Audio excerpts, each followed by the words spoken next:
You know what I'm here for. Back on top, punching the clock, clutch insanity. What's good, y'all? Welcome back. Happy holidays. Be sure to leave a like, subscribe if you're new. I'm not sure what this video is going to turn into, but we've been seeing a lot of teams, of course, being decimated due to COVID protocols. I think like over 100 players have hit health and safety protocols this month, which is a crazy number. But it's giving guys opportunity to either make their appearances in the NBA, you know, coming up from the G League, or we've seen veteran guys get their opportunity to be back in the league. I think that's the silver lining of it all. So I just want to, you know, give some praise to some guys that have, you know, came back into the league, because we've seen some like vets, some fan favorite guys get their opportunities again. It's been good to watch. I think this was inspired by Kimball Walker. Last night, we know Kemba fell out the Knicks rotation for I think like 10 games. He was out of the Knicks rotation. The Knicks weren't good in that time. Like, they didn't improve with Kemba sitting on the bench. But he sat out, you know, he was out the rotation for like double-digit games, and he could have, you know, been upset or, you know, voice his frustrations, but he's saying like, man, you know, I gotta stay humble with it, you know, because I got guys, younger guys in this team that are looking up to me, so I just gotta be a good teammate and all that. And that's just a Kimball Walker type answer, man. One of the most likable players in the league. And due to, you know, players getting placed in health and safety protocols, sadly Derrick Rose is gonna be out 6 to 8 weeks, which is, it sucks. He had ankle surgery, so that's just kind of a downer, but it's giving Kimball Walker his opportunity again. And since he's came back into the rotation, I think the last 3 games, he's played really well. He's been more aggressive. I think early on in the season, he's been a lot more hesitant, not trying to, you know, step on anybody's toes, take too many shots. And I also just think, you know, he's just not, you know, as healthy as he once was in the past. And I think he dropped 20 points the first couple of games back. And it got me thinking, it's like, man, like, we came a long way, because the last time I went to an NBA game in person, Kimball Walker dropped 43 points. And I think he was still playing with the Celtics at that time. He dropped 43 points. I think that was the number. And it was just like, man, that was like 2 years ago. Like 2 years ago this month. And it's just crazy how the last 2 years have gone for Kemba, man. Injuries have really derailed him. He just hasn't been healthy at all. Fell out the Knicks rotation, but now he's back in it. And last night he dropped 44 points against the Washington Wizards. It seemed like he was hitting everything, man. He had a, I think, 28-point first half. Shout out to Kemba, man. He played really well, and he just needed his opportunity again. And I think that time off really did him wonders, man. Probably just let his body rest. He was able to watch from the sidelines, maybe see where he could pick his spots better with this team. And they need somebody that can shot create. The Knicks need somebody that can shot create. So if they get half of what Kemba, you know, did last night, they can just get like, you know, 18 to 20 points a game. That could help this Knicks team out a lot. Sadly, they didn't win the game. I guess Kimball Walker teams, when he scores 40+ points, are not a very good, like, record-wise, but still shout out to Kemba for sticking with it. He also had like 9 rebounds, 8 assists. He needed his opportunity, and he made the most of it. Another guy, man, this is my guy, man, Boogie Cousins. Boogie Cousins got his opportunity. He signed with the Bucks like a month ago after Brook Lopez was announced that he's probably going to miss the rest of the season. And people were kind of like, man, like, why are they signing him? Why are they signing him? Then the Brook Lopez news came out, and I'm like, okay, well, that kind of makes sense now. I was just happy to see Boogie another opportunity. I didn't expect his play to be this well, though. Like, he's had some really good games for this team, and the Bucks have been playing really good basketball under the radar. Last night he had a 20-piece. I think he had like 8 rebounds, 4 assists, playing really well. Boogie Cousins type basketball. We know everything he's been through with the injuries over the last like 3 or 4 years. It's been crazy how his career's been decimated by injury, but people forget, like, this was the best big in the game, and I don't think it was close when Boogie was when he was at his peak. I think he was clearly the best center in the league. And everybody else was fighting for second place, man. Boogie was ridiculous, especially in them Sacramento days. But it's good to see him getting his opportunity again, this time with the Bucks. He's played on a number of different teams. I think he played pretty decent for the Clippers last season in the playoffs. He played some pretty good minutes here and there, but he looks like he's actually kind of healthy now, and he's playing really good minutes. It looks like some of his explosiveness is getting back to where it was before. He had a putback dunk the other night. Like, he's playing really good basketball. Kind of under the radar, man, and the Bucks under the radar too. They've just been winning games. They keep winning games, and that's even without Giannis. I think Giannis is in health and safety protocols. Like, they're still winning games.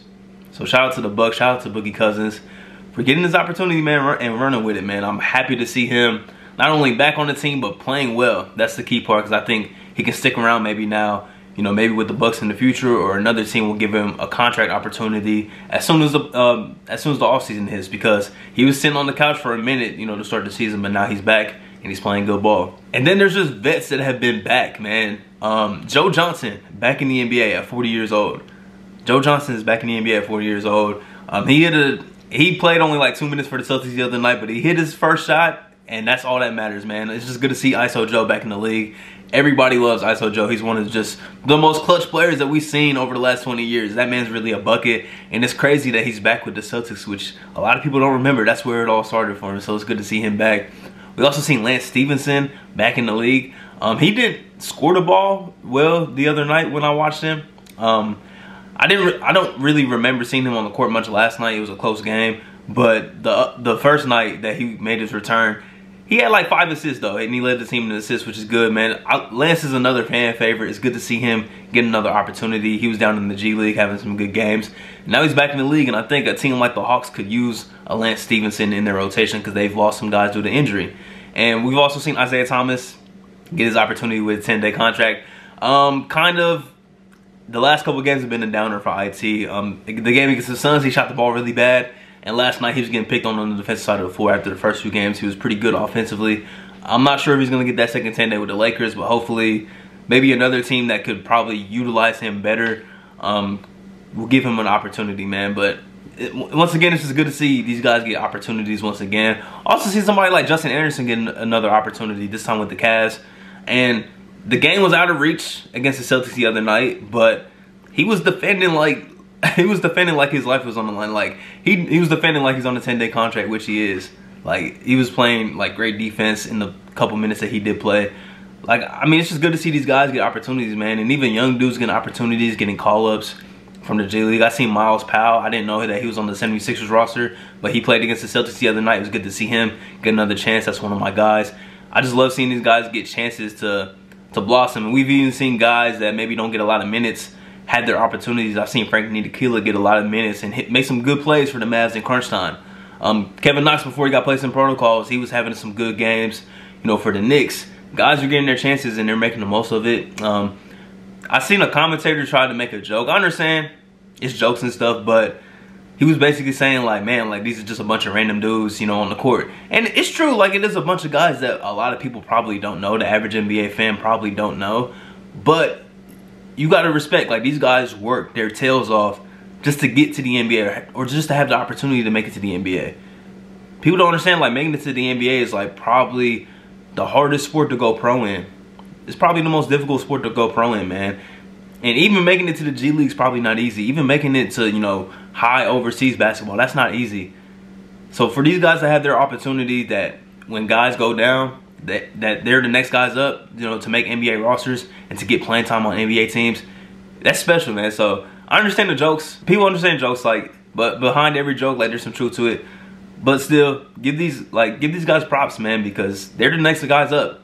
And I think Reggie Miller said it on the broadcast the other night. He was basically saying, like, I don't remember who it was, but somebody said, I can see a few of these guys maybe being staples on NBA rosters, like maybe, you know, sticking it out, you know, through their 10-day contracts. And I think that's very true. I can see a few of these guys probably getting their opportunity. There's always guys every year that come up from the G League and, you know, make NBA rosters. We see that all the time. But this year it might be a little more elevated, man, because of all the protocols and stuff like that. And all these guys need is their opportunity. And if they're playing that well, you know, how could you not keep them on the roster? So shout out to these dudes, man. Shout out to these guys for making the most of their opportunities, because that's all somebody needs sometimes, is an opportunity to show what they can do. So once again, I don't know what this video turned into, but I was just kind of inspired by Kemba last night and all the guys coming up from the G League or the veterans who haven't played in a few years, getting back on the court and showing what they can do. It's good to see, man. It's good to see. Be sure to leave a like, subscribe if you're new. Happy holidays. And I'll be back soon to talk more basketball with y'all. Peace. Off season. Let's work. Hey, plotting my escape this game.